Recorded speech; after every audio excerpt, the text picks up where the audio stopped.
बीते दिनों छत्तीसगढ़ के राजनांदगांव जिले में एपीआई के राष्ट्रीय अध्यक्ष धीमान विजय मानकर से युवा आदिवासी नेता भानु प्रताप सिंह पोया ने छत्तीसगढ़ के संदर्भ में कुछ महत्वपूर्ण सवाल किए। इन सवालों का जवाब देते हुए धीमान विजय मानकर ने आदिवासियों के अधिकारों के साथ दूसरे पीढ़ी के आदिवासियों के अधिकारों पर अपने विचार रखे। इसके अलावा 2021 की जनगणना में आदिवासियों के लिए कौन सा कोड होना चाहिए, इस पर भी विजय मानकर ने अपने विचार रखे। उन्होंने कहा कि आदिवासी कभी भी धर्म में नहीं रहा है, वो हमेशा से ही प्रकृति पूजक ही रहा, चाहे सरना हो, कोयापुनेम हो या फिर डोंगपेंग, इनमें कहीं भी धर्म का उल्लेख नहीं है, बल्कि आदिवासियों की संस्कृति और सभ्यता है। उन्होंने इसके अलावा सेंसस के कॉलम में नो रिलीजन का कोड भी होना चाहिए ऐसे विचार रखते हुए बताया कि पूर्व में सेंसस कॉलम में नो रिलीजन का पार्ट हुआ करता था, लेकिन बाद में सरकारों ने धीरे धीरे इसे विलोपित कर दिया है। सर, आपका स्लोगन में हमेशा जल जंगल जमीन और संस्कृति और संविधान पे आपका जो स्लोगन चलता है सर, और यहाँ पर छत्तीसगढ़ के जो लोग हैं, यहाँ जनता हैं, यहाँ के जो मूल निवासी हैं, आदिवासी लोग हैं ज़्यादातर, उन लोगों का कहना रहता है कि एपीआई जो अम्बेडकर पार्टी ऑफ इंडिया है वो हमेशा अम्बेडकर सरकार बनाना है, आदिवासी राज लाना है। इस पर क्या आप फोकस करना चाहते हैं? ये तो हमारा सपना ही है कि अम्बेडकर सरकार बनाना है, आदिवासी राज लाना है, एपीआई सरकार बनाना है, आदिवासी राज लाना है। सर, यहाँ पर छत्तीसगढ़ में पहले बीजेपी की गवर्नमेंट रही सर, अब कांग्रेस की गवर्नमेंट है। इसमें क्या है, जो गवर्नमेंट बनती है, जो भी कांग्रेस या बीजेपी गवर्नमेंट बनती है, वो आदिवासियों को खास करके टारगेट करती है। जैसे कि अभी कांग्रेस जब गवर्नमेंट में आई, उन्होंने कहा कि हमने पैसा कानून लागू करेंगे, हम 5वीं अनुसूची को लागू करेंगे। तो इस विषय पर आप क्या कहना चाहते हैं सर? देखिए, कांग्रेस गवर्नमेंट, भूपेश बघेल जी की जो गवर्नमेंट है, उनको अभी तक के पैसा रूल्स तक वो नहीं बना पाए। Yes sir. तो पैसा लॉ इम्प्लीमेंट कैसा होगा? और मुझे आज ही जो है वो ये चीज़ पर, क्योंकि मैं कोरोना लॉकडाउन के बाद फिर काफ़ी दिनों के बाद आया, ऑफकोर्स बीच में एक ट्राइबल कॉन्फ्रेंस को मैंने मानपुर ब्लॉक के अंदर में जो है वो एड्रेस किया, और फिर मारवाई में मैंने बाई इलेक्शन को भी जो है एड्रेस किया। लेकिन अभी मैं छत्तीसगढ़ में ये जो प्रॉब्लम्स है जो पैसा लॉ की इम्प्लीमेंटेशन की, वो अभी फिर मैं इसका फिर से स्टडी करके ध्यान में आ रही है कुछ चीज़ें, इस पर मैं कुछ रास्ता निकालना चाह रहा हूँ। और पैसा लॉ के इम्प्लीमेंटेशन पर किस तरह के रूल्स बने और किस तरह का एक्शन हो, तो वो ट्राइबल डिपार्टमेंट जो है, ट्राइबल मिनिस्ट्री जो है छत्तीसगढ़ की, और गवर्नर के साथ मिलके, तो जब मैं 4-5 महीने में इसका कुछ रास्ता फिर निकालने के लिए फिर वापस। Yes sir. जैसे कि यहाँ पर जो छत्तीसगढ़ के पंचायत जो मंत्री हैं टी.एस. सिंहदेव जी का कहना है, जो नेशनल लेवल पे कि अलग स्टेट पे जो 5वीं शेड्यूल पे जो है नियम, जो लॉ बना हुआ है, उसको हम स्टडी करने के बाद में पैसा कानून को छत्तीसगढ़ में लागू करेंगे। और यहाँ पर जो सर्ववादी समाज की जो टीम है, उनसे वो क्या बोलते हैं, यहाँ पे मंत्री जी हैं, वो उनसे चर्चा कर रहे हैं, उनसे राय सलाह ले रहे हैं कि हमें क्या करना चाहिए। तो क्या जो मंत्री बनने के बाद में उनको स्टडी नहीं है इस बारे में, पैसा कानून के बारे में या 5वीं सूची के बारे में? इस पर आप क्या कहेंगे सर? नहीं, वैसे उनको स्टडी है या नहीं ये तो वही बता पाएंगे। लेकिन मंत्री है तो कंसल्टेशन तो करना पड़ता है किसी भी गवर्नमेंट को। तो वो ट्राइबल कम्युनिटीज के साथ कंसल्टेशन कर रही है, बहुत अच्छी बात है।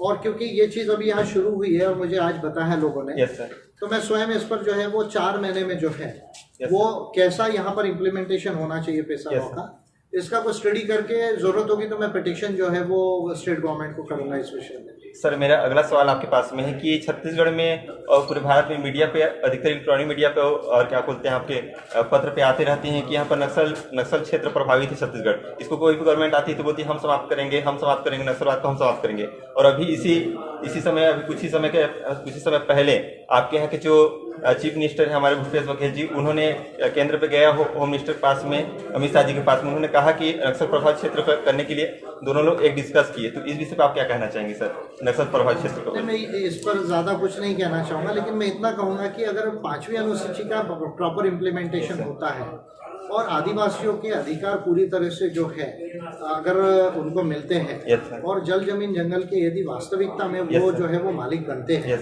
तो मैं समझता हूँ कि ये जो समस्या है वो धीरे धीरे जो है वो कम हो जाएंगी। इससे ज़्यादा मैं इस विषय पर कुछ नहीं कहना चाहूँगा। लेकिन 5th शेड्यूल का इम्प्लीमेंटेशन ज़्यादा इम्पोर्टेंट है, और उससे ज़्यादा इम्पोर्टेंट है मेरे लिए से कि जो दूसरी पीढ़ी के आदिवासियों के अधिकार है वो संविधान में लाने की ज़रूरत है।